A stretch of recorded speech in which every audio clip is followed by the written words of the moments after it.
Happy Final Four Friday here on the Media Row podcast with me, Justin Miller. Happy to have you along here this Friday to kickstart your weekend. Busy show today. And before we give you the rundown of the show, need to give a quick shout out to our sponsor at Kelly's Little Nipper, 1701 East Grand Avenue in Des Moines. Make sure to stop in and let them know that Media Row sent you. So, busy show today. We have crazy transfer portal news. We have players coming to the Drake Bulldogs from the transfer portal. And then players deciding to leave, deciding to stay in the Missouri Valley Conference as a whole. And then, of course, we'll end today with our Final Four projections, previews, and kind of concerns going into this weekend. Before we do a deep dive, though, into any of that, I do need to give you a deep tease and to give you a huge, huge thank you to everyone that's been following along, to new people continuing to show up. Really appreciate everyone, because next Wednesday I have some huge news to announce about this show just continuing to expand and grow into something really special. And none of it would be possible without you guys just continuing to kick up the numbers and comment, like, subscribe, all that good stuff. We're now, I'll put into air quotes, we're now worldwide. I put into air quotes because it's like two people in Australia, New Zealand. There was one person in Jamaica, and I was like, oh, that's kind of cool. And then I realized had some family go to Jamaica, so that was probably a family member. But we're still hit over 8 countries now in the world, and our numbers are just getting better and better. And so while I can't say much about what I will announce on Wednesday, what I can say now is a huge thank you, because none of this would have been possible without people supporting from the start and new people coming in and realizing this is a really cool thing. And I love doing it. And in just 4 short months, we have now, our numbers have skyrocketed on all platforms, as well as we've been able to go to St. Louis and to Wichita to cover March Madness. So a huge thank you to everyone. And this isn't going to slow down at any time soon. Honestly, it's just going to get bigger and bigger as we move forward. So a huge thank you. Make sure to really get your calendar set for next Monday and be listening to the show, because I can't wait to share this news for you. So moving forward, though, like we said, need to get into the craziness of the transfer portal.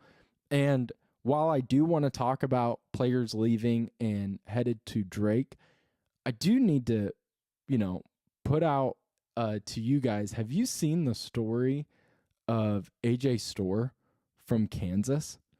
That dude, speaking of craziness in the transfer portal, that dude is seeking his 8th school in 8 years.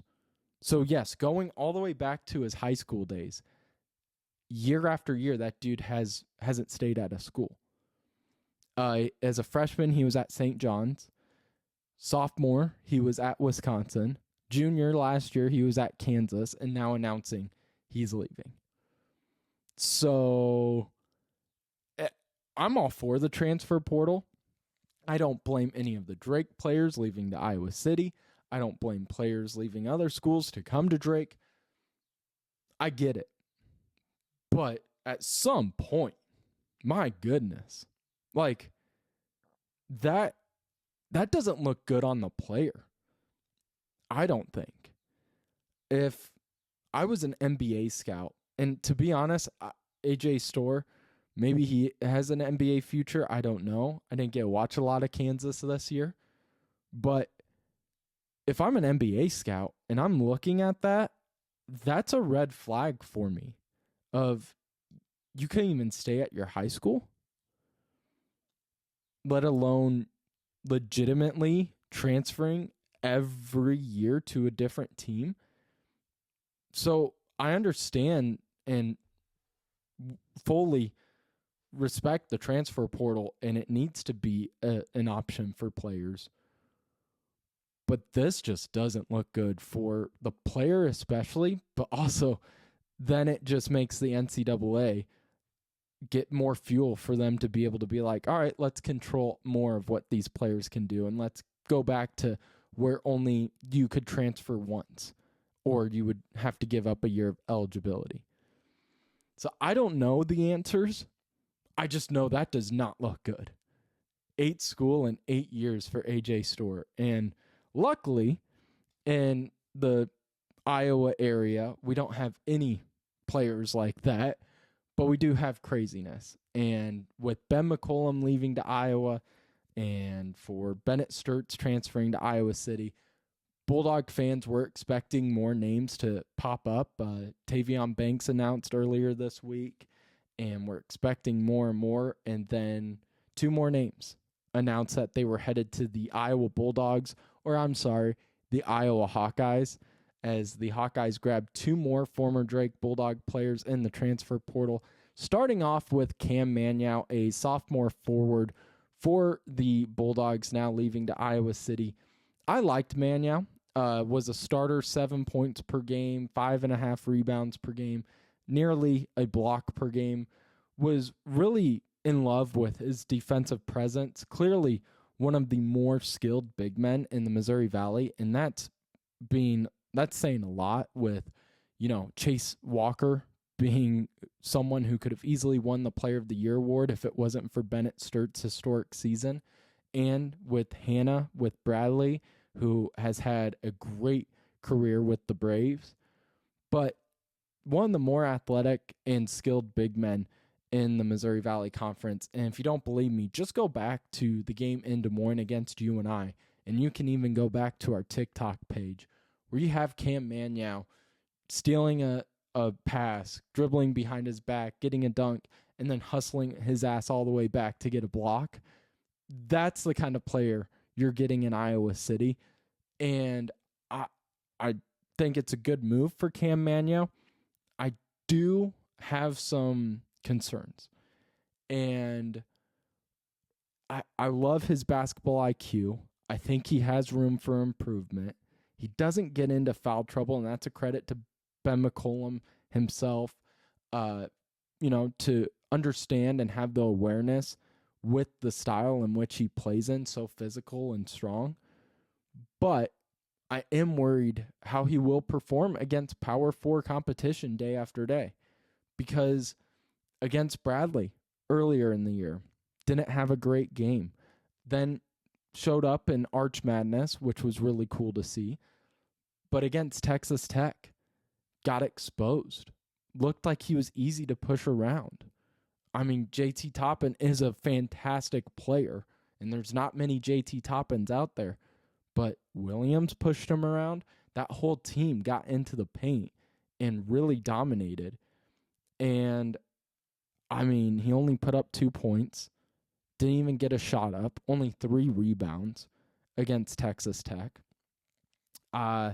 He reminds me at times of a young Darnell Brody, of a player that if something doesn't go right early in the game, it's really hard for him to get out of that funk and move forward. And now that falls on coaching, that falls on him. Those are concerns I'm not too worried about, because I think that just comes with age and experience as well. But I am still concerned that he is 6'9", and will be going up against, Michigan. Just had 2 huge giants this season. What happens when he has to go up against a team like that? And Purdue always gets big men. Maryland always has really strong and tall players as well. This conference, it's one of the better conferences for big men. And I think Cam Manyow will be put to the test going to Iowa City. That being said, I do remember talking to him in the locker room at the end of the Texas Tech game and asking him about, what does that, looking at the box score and seeing that Drake gave up 50 or whatever points it was in the paint, what does that mean to you moving forward? And he mentioned how he's going to take that as a chip on the shoulder. He's going to wear that and use that as motivation for next season. So I think he's a player that has the potential. I am a little concerned about how he will play against Power 4 competition day after day.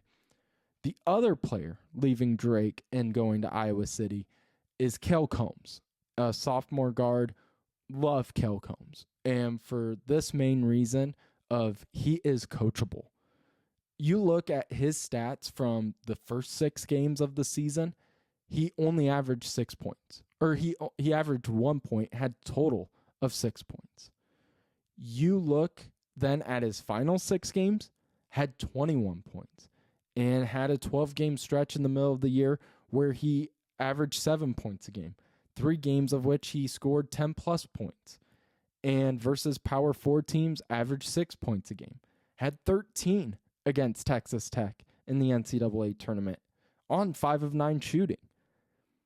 I think Kale Combs is a player that has shown that he can progress and learn as the season goes, get out of that shell of being a young player just worried about making the wrong mistake, which then causes his game to take a beating, to then improving to be a guy that comes out onto the floor with confidence. Even when he makes a mistake, he doesn't get down on himself. Kale Combs is coachable, and I love that he gets to be able to sit down and study under Bennett Sturts for another season, because that's just going to grow him so much further down the road as a basketball player. So I love the Kale Combs grab for Ben McCollum and the Iowa Hawkeye fans. You guys are getting a really strong guard in Kale Combs. I think you're getting a strong big man, someone who can add some depth on the bench for sure, for the Iowa Hawkeyes as well. And then last, but definitely not least, being announced kind of late Thursday evening, a name a lot of Bulldog fans have been waiting to see. It was very similar. Tavion Banks was kind of the first name Bulldog fans, outside of Bennett Sturts, was kind of the name Bulldog fans were waiting to hear about transferring. And then I think a lot were thinking of the true freshman, Isaiah Howard, who has really shot onto the scene and someone I was a huge fan of all year long. Very similar to Kale Combs. When the first few games he got put in, you could feel and see the nervous freshman energy of a young player just not wanting to make the mistake, which then, like Kale Combs, you saw it really hurt his playing style. And then it was really against Murray State, where he was able to get a few dunks, get a few steals, really impact the game and help the Bulldogs, that you saw his confidence just explode. And from that game on, he became one of the most looked upon players, both offensively and defensively, for the Drake Bulldogs coming off the bench. And in his last 6 games in a Bulldog uniform, or last 8 games, I apologize, averaged 7 points per game, had 7 in the NCAA tournament versus Missouri, 21 points in Arch Madness in the Missouri Valley Conference semifinals against SIU. And you'll see Isaiah Howard with the dunks, with the 3-pointers like you saw against SIU, and the crazy good athleticism. But hidden away is a player that crashes the boards just as well as anyone else, was a huge factor for Drake on that stat. And then secondly, one of the best defenders I think Drake had coming off the bench, and maybe on the entire roster as well. His hand-eye coordination was incredible, and definitely can be put on a Power 4 team and a team like the Iowa Hawkeyes and have immediate impact. Moving on, while Drake is losing players, you do have a new head coach in Eric Henderson, which make sure to be listening to the show and to be following along on social media, because Monday is his introductory press conference in Des Moines. I'll be there at 11 a.m. to be able to cover it. We'll be posting the highlights on Twitter and all of our social media. So be sure to be following along for that. That'll be around 11 o'clock as Brian Harden introduces what, again, on paper, seems to be another home run hire by the Drake athletic director. But so while Drake is losing players, Kale Combe, Cam Manyow, Tavion Banks, Bennett Sturts, their own head coach, and it could be daunting, you're seeing Henderson get to work. And he brings in now Braden Applehans, a sophomore 6'7" guard from New Mexico. Only averaged 3.3 points per game. Shot, though, 40% from the field in 31 games last year. He is really known as a deep threat shooter, and I've just watched a few highlights of him. That size in his arm span or wingspan, that could be very useful for this Drake basketball team, of a guy that can just really use his size to get any shot off that he wants. And now we'll get to see. I mean, he appeared to be athletic and appeared to have confidence in his shot when he played for New Mexico, just didn't get as many opportunities. So what will happen now when he goes to Des Moines and plays now for the Drake Bulldogs? So a lot of fans really excited about him, was going through, because, again, I'm not going to fake it. I didn't know who that guy was. I didn't watch New Mexico basketball until the Michigan State game in the NCAA tournament. So I'm not going to lie to you guys. I had to go through New Mexico Twitter, see what they were saying about him. And a lot of people that were following him around for a while are really excited about his opportunity in Des Moines and excited about him being able to showcase his skill set as an offensive deep threat shooter. So Braden Applehans, sophomore guard, coming to Drake, bringing some size too with 6'7". Adding a 6'7" guard isn't a bad deal for anyone. And then someone else moving on to join Eric Henderson is Bryson Ball, 6'5", small forward, a true freshman. Originally announced he was going to play for Henderson at South Dakota State. Decides he is going to continue to follow his coach and go to Des Moines instead and flip that agreement. And in high school, and these stats are to credit to Alyssa Hurdle, who put out a great article on the Des Moines Register about Bryson Ball. But he put up 21.8 points per game, 8.5 rebounds, had 32 blocks in his final year as a high schooler. So bring in some scoring, bring in some defense, just a good balanced player on the box score, it appears that Drake is getting. So that's kind of the two new faces the Drake Bulldogs will be adding this season to their team. Eric Henderson, of course, like we said, he is going to have his introductory press conference on Monday at 11 o'clock. So we'll be there, and I'm excited for it. It's been awesome to hear Brian Harden go on different shows, like The Rush, or, I heard him, I think, with Iowa Everywhere. And so it's been cool to see how transparent and excited he is.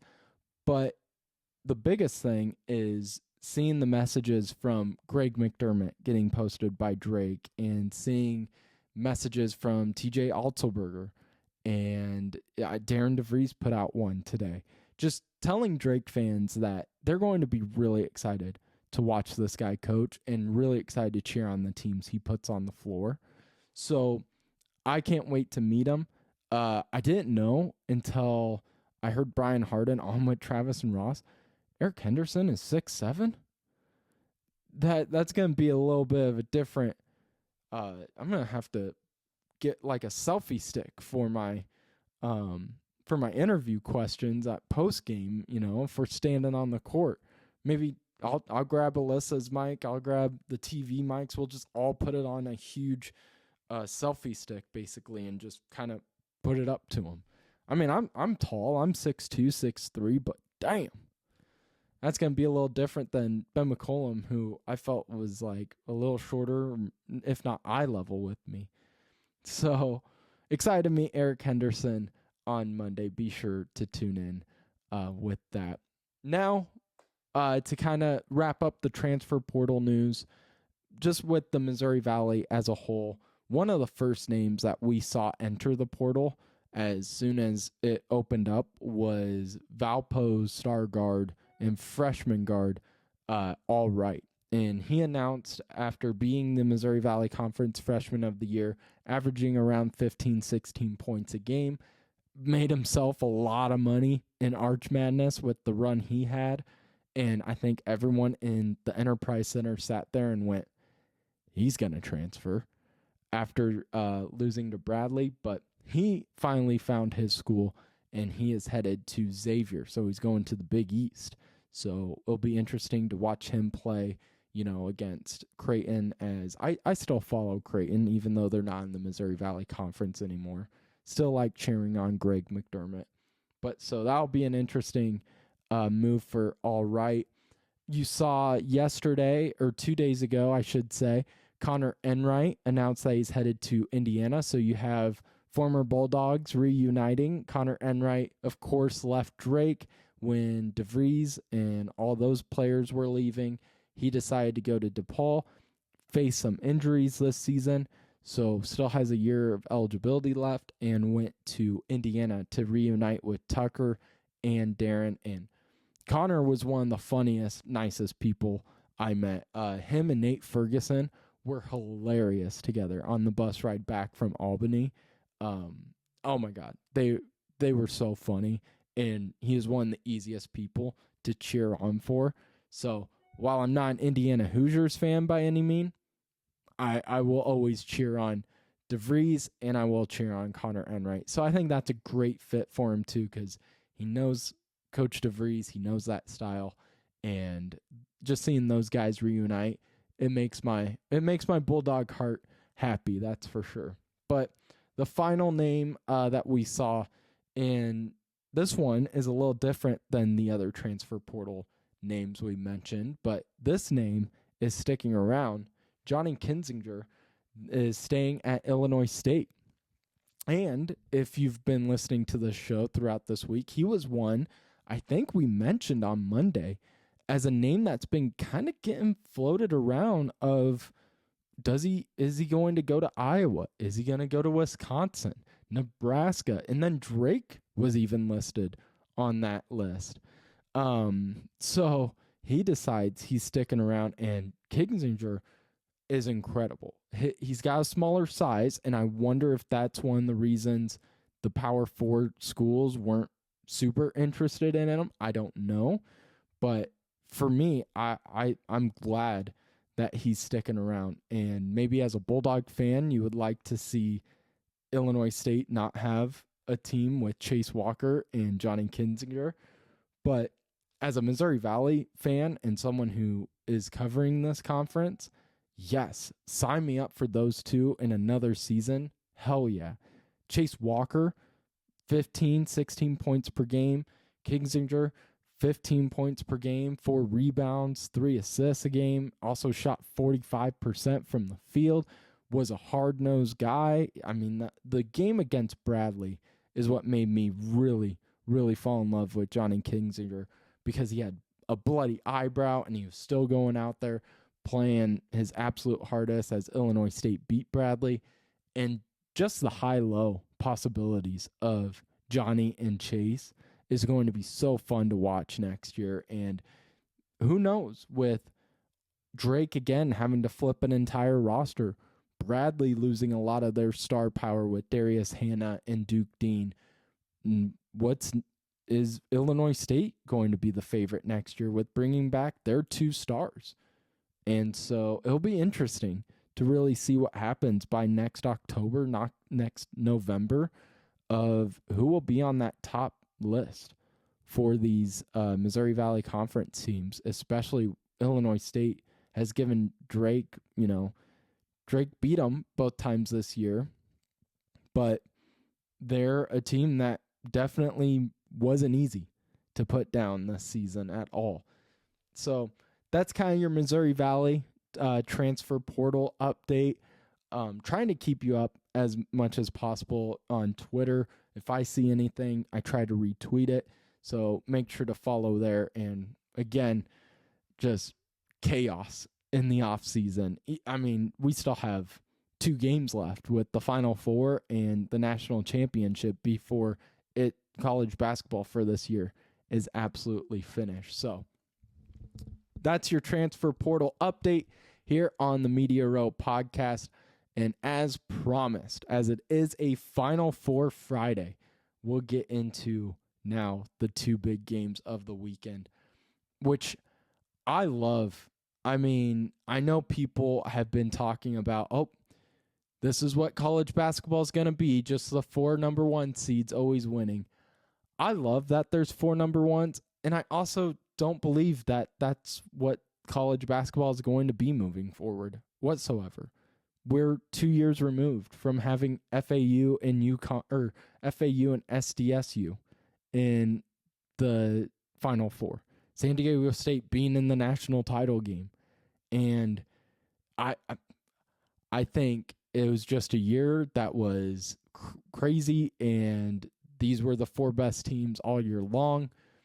It was just what happened.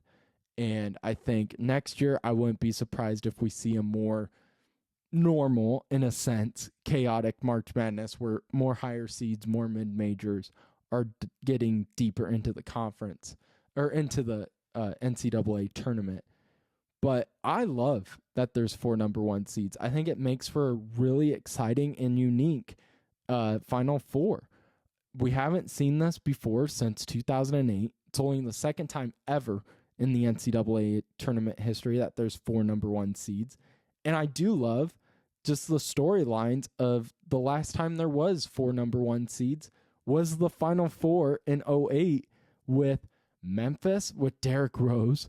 Then you had UCLA with you had Kevin Love, Russell Westbrook, North Carolina in there, and Mario Chalmers in Kansas, who went on, of course, to win the national title, which is one of the best national championship games I think I've ever watched. Plus, that was the NCAA tournament that I was the most invested in, with Drake and Adam Emanecker playing early on in the first round, of course, in that tournament. But I love the storylines leading into this weekend, and I don't buy that it's a horrible Final Four. This is bad for college basketball. It's good for college basketball, and it's also good for college basketball when upsets happen, and both will happen in the future. It's all cyclical. So diving in now to the previews, starting with game 1, Florida against Auburn.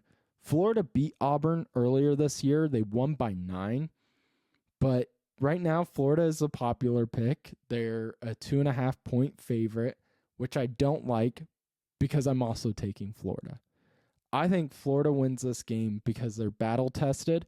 We saw the great comeback against Texas Tech. They had a comeback late against the defending national champs 2 years in a row in UConn. And I like their size to be able to cause issues against an Auburn team that really makes their game plan centered around Brome, who they just try to get into the paint, deep into the paint, play after play. And I think Florida has the ability to make things uneasy for Brome. 4 guys over the height of 6'10".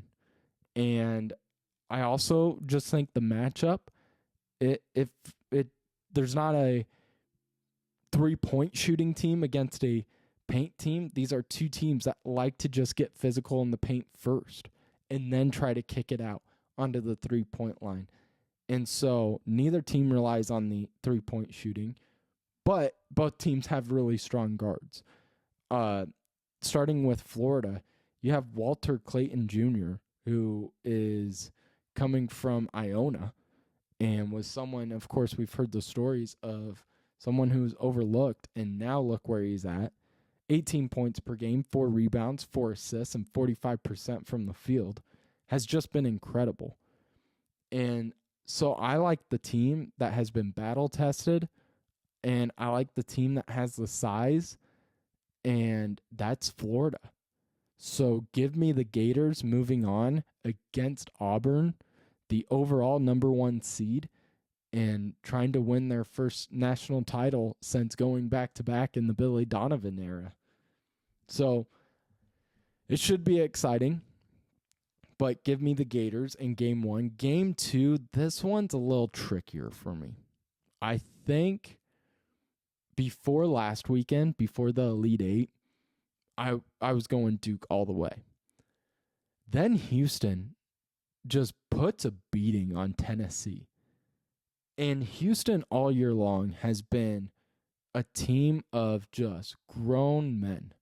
They have 5 seniors on the team, and they can really handle any kind of style of offense. They can handle the physical teams like a Tennessee, but they can handle a team like a BYU throughout the regular season, of a team that just kind of was popping threes.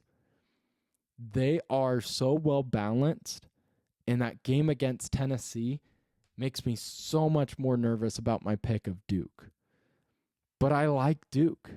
I like how they've both teams have cruised to the Final Four. Make no mistake. But Duke just, it looks so easy. I mean, their depth, I think, is a little better than the Cougars.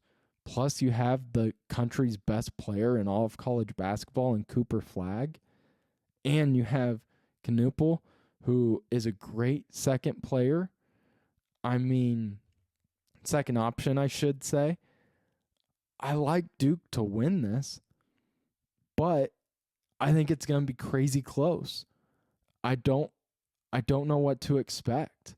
I think with the Florida game, I expect a ground and pound. I like the height advantage that Florida has. But with this one, there's no huge height differential. Both teams have just cruised. And Houston may be the better defensive team. But again, Duke has the best player in the country. So I keep going back and forth. I'm going to go with my gut, though, of Duke. It's who I've picked from the start to go to the national title game. Houston, though, needs great play from their 2 seniors.